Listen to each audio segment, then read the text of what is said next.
ओम श्री गणेशाय नमः। ओम श्री सरस्वत्यै नमः। ओम श्री गुरुभ्यो नमः।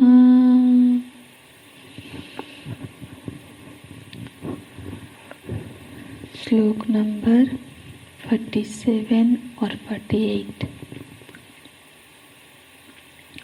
कर्मण्येवाधिकारस्ते मा फलेषु कदाचन मा कर्मफलहेतुर्भू मा ते सङ्गस्त्वकर्मणि योगस्थः कुरु कर्माणि सङ्गं त्यक्त्वा धनञ्जय सिद्ध्यसिद्ध्यो समोक्भूत्वा समत्वं योग उच्यते। समत्वं योग उच्यते। कर्मण्येवाधिकारस्ते, हमारा कर्म में ही अधिकार है अर्जुन। जब ये यदि किसी को समझ में आ जाती है तो सार्वभौम जो सत्य है उसके ओर दृष्टि जानी चाहिए।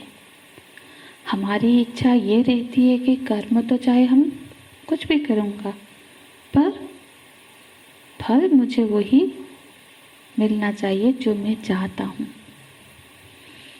इसलिए भगवान पहले पंक्ति में इस सार्वभौम सत्य की ओर दृष्टि आकर्षित करते हैं कि मनुष्य का अधिकार कर्म में है। फल में उस कर्म के हिसाब से प्रकृति से जो फल हुए वही फल उसको प्राप्त होगा। फिर फल में उसकी कोई अधिकार नहीं रहती। ये तो नियम हो गया। अब आदेश क्या है? तो भगवान बोलते हैं अर्जुन, तुम जिस समय कर्म में प्रवृत्ति कर रहे हो उस समय पर कर्म फल हेतु मा भूः। ये पहला आदेश है।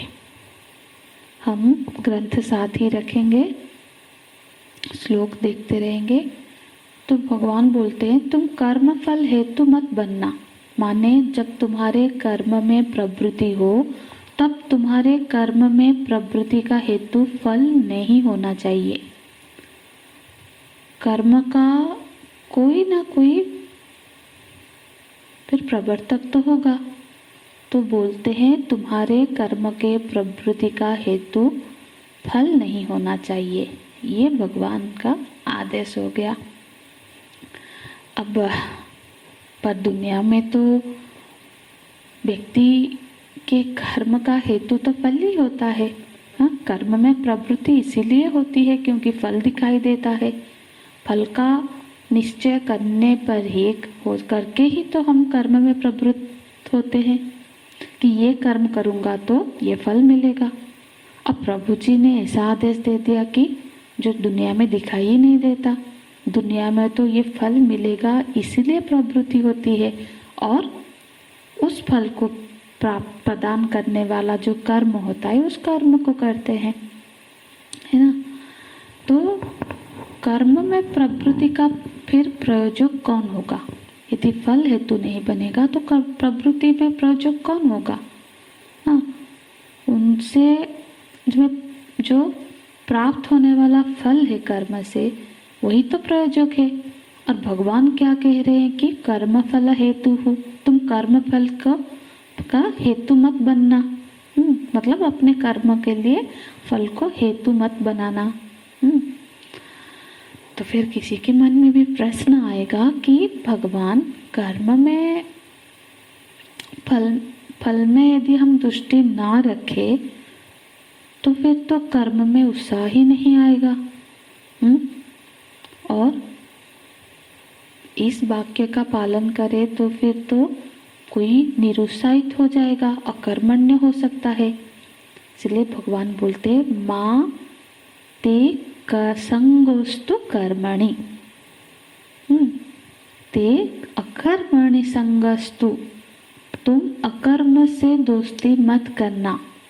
अकर्मणि ते संगः माँ अस्तु, तुम अकर्म से दोस्ती मत कर लेना, क्योंकि ऐसा संभव है, ऐसा हो सकता है कि जब फल पर दृष्टि ना हो तो अकर्मता हो सकती है, कर्म में कोई प्रवृत्ति नहीं होगा। जैसे किसी को युद्ध के लिए यदि हम किसी को प्रेरित कर रहे हैं तो फिर उसको क्या दिखाएंगे कि युद्ध करोगे तो विजयश्री मिलेगा, वो तो दिखाना पड़ेगा ना कि विजयश्री होगा तुम्हारा, युद्ध करेगा तो विजयश्री प्राप्त होगा, तो ये जो सारे राजाओं की किरीटें तुम्हारे कदमों में होगी। कर्म में किसी को भी उत्साहित कर इसी तरह से करते हैं हम कि कर्म से जो लाभ है उस लाभ को दिखा के ही उसको उस कर्म में हम प्रेरित करते हैं।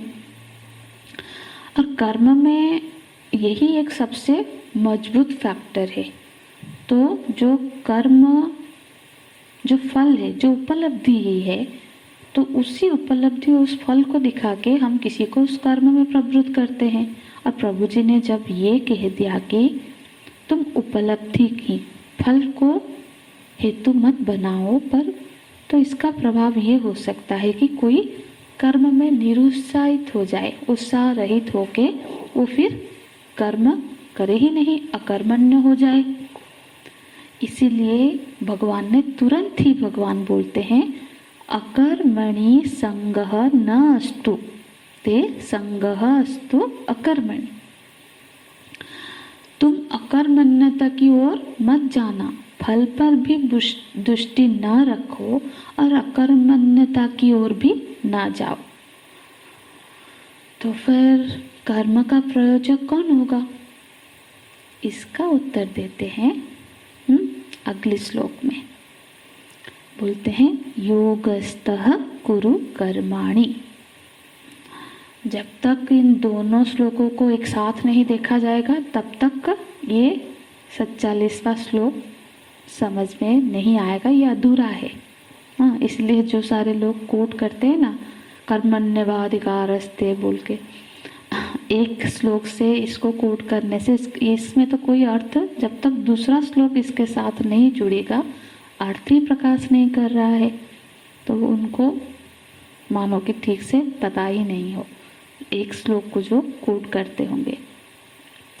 ठीक है, हम इसको समझते हैं। दूसरे श्लोक में जोड़ के देखना होगा हमको। दूसरे श्लोक में भगवान कहते हैं, तो हमारा प्रश्न ये है, यदि हम फल पर भी दृष्टि न रखें और अकर्मण्यता की ओर भी ना जाए, मतलब कर्म भी करे, अकर्मण्य ना बने, तो फिर उसके लिए प्रयोजक, उसके लिए प्रेरक तत्व कौन सा होगा? तो भगवान बोलते हैं दूसरे श्लोक में योगस्तः कुरु कर्माणि, ये कर्म का प्रेरक हो गया। भगवान बोलते हैं कुरु कर्माणि, तुम कर्म का संपादन करो, लेकिन योगस्तः, योग में स्थित रह के, योगस्तः इसको समझना है। भगवान ऐसा कभी नहीं कह रहे हैं कि कोई कर्म ना करे। अरे जब तक जीव बुद्धि है तब तक तो कर्म करना है और निष्ठावान होकर कर्म करना है, लेकिन उस कर्म में प्रवृत्ति का प्रेरक क्या होना चाहिए? जैसे कि उदाहरण से ही समझने की प्रयत्न करते हैं। जैसे कि कोई कंपनी है, कंपनी में बहुत सारे लोग काम करते हैं, 200-300 लोग काम कर रहे हैं, तो वो जो मालिक है वो चाहेगा कि लोग उत्साह से उनका उत्साह वर्धन करे ताकि वो अच्छा परफॉर्मेंस करे, काम करे। और उत्साह वर्धन के लिए क्या साधन है? तो मुख्यतः 3 साधन अपनाते हैं। एक तो कि किसी को जब किसी की कर्म की प्रशंसा होती है, किसी की कर्म की प्रशंसा करना, हर दूसरे तीसरे दिन अरे बहुत अच्छा काम किया, तो प्रशंसा किया तो प्रशंसा हुआ, तो फिर वो मोटिवेट फील करेगा। फिर कभी कभी प्राइज भी मिलना चाहिए, रिकॉग्नाइजेशन होना चाहिए।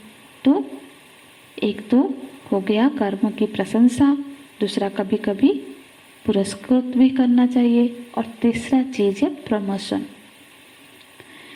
यही चीज़ें हैं ना जो जिसका उत्साहित करते हैं।